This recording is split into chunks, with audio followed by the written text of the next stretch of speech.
Right, demo battle number 3. The battlefield will be exactly the same again. The copse of trees there, the wall, the diagonal road. That copse of trees will move across against site to where it should be once these troops are on the way.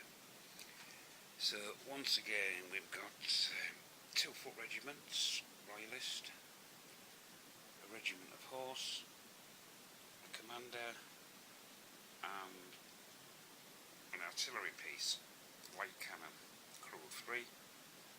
Same across here for the parliamentarians. These guys must be really getting fed up with this constant battling, but they're getting experience. So 2 foot regiments for Parliament, the cavalry, the mounted commander, and they too have a light cannon. Light cannon, they have a range of maximum long range of 16 inches.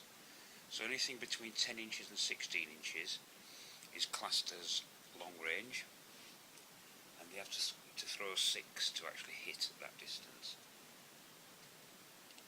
Between 8 inches and 12 inches, a 6 and 5 for medium range will be a hit, and short range is anything less than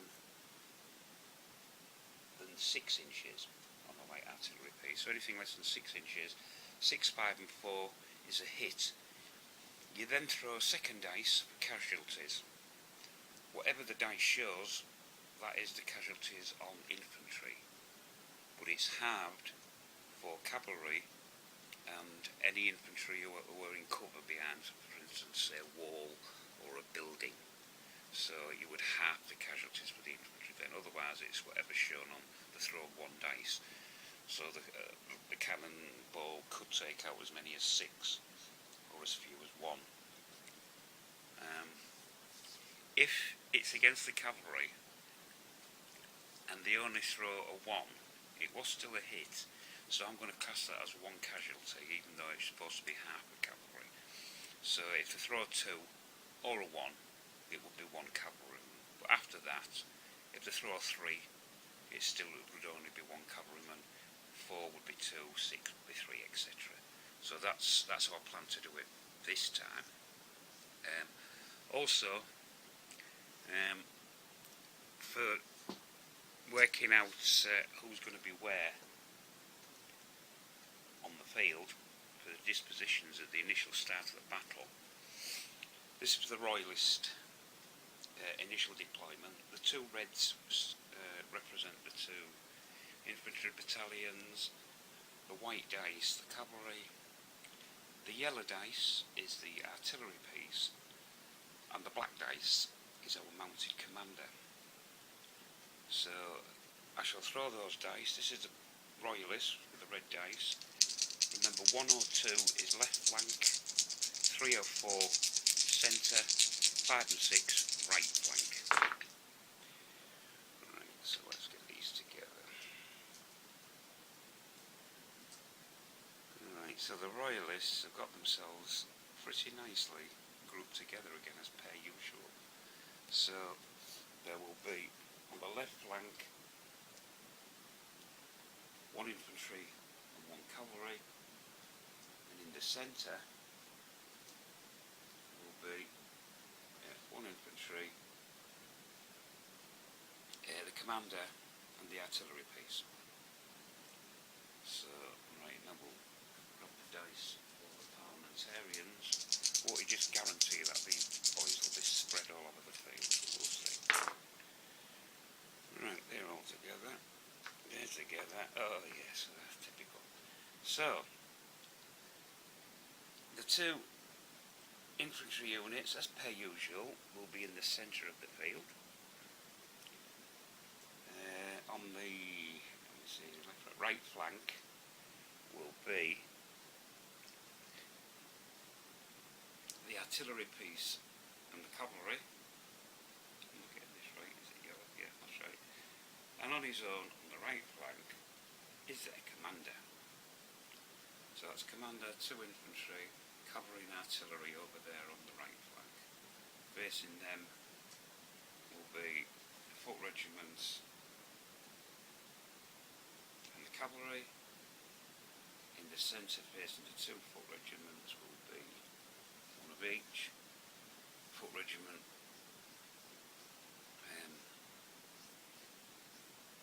the artillery and the commander. And over there on the royalist left flank, on his own, is the commander. So straight away, Parliament are going to be at a disadvantage because he's got to get messages successfully to all these units. This guy's not so bad, he can talk to these two, he's only going to send messages to them. So, the parliamentary dice luck, once again, seems to be against them. But I'll lay them out and we'll see what it looks like.